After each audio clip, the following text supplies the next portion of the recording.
السلام عليكم ورحمة الله وبركاته. بسم الله الرحمن الرحيم. الحمد لله رب العالمين، وصلى الله على نبينا محمد وآله وصحبه وسلم. أما بعد.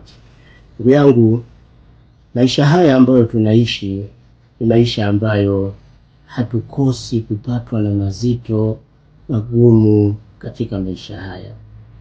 Kwa hiyo kila utakapohisi kuna uzito, utakapohisi kuna ugumu katika maisha yako, utakapohisi kwamba kuna jambo unaliogopa, kuna jambo ambalo una wasiwasi nalo kwamba linaweza likatokea, labda likakutia tabu, likakutia madhara, kuna maneno mazuri ambayo tumefundishwa kuyaomba. Maneno haya aliyaomba Nabiyullahi Ibrahimu alayhi salam wakati alipotupwa ndani ya moto. Ibrahimu alimuomba Mola wake akamwambia, hasbi Allahu wa ni'mal wakil, ananitosheleza Mwenyezi Mungu na yeye ni mbora wa kutegemewa.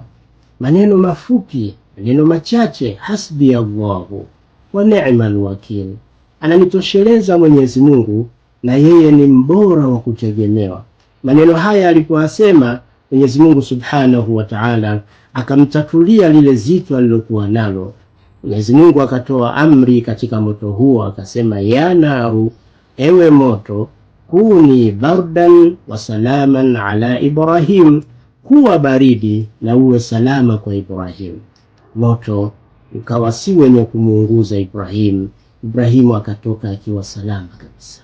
Kwa hiyo ndugu yangu, kila utakapohisi kuna uzito, kuna ugumu, kuna jambo ambalo una hofu nalo, unaliogopa, jiegemeze kwa Mwenyezi Mungu.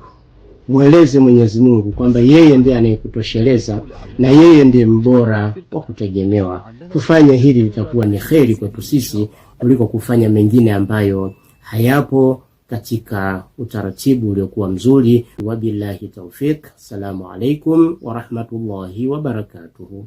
Wajazakumullahu khairan.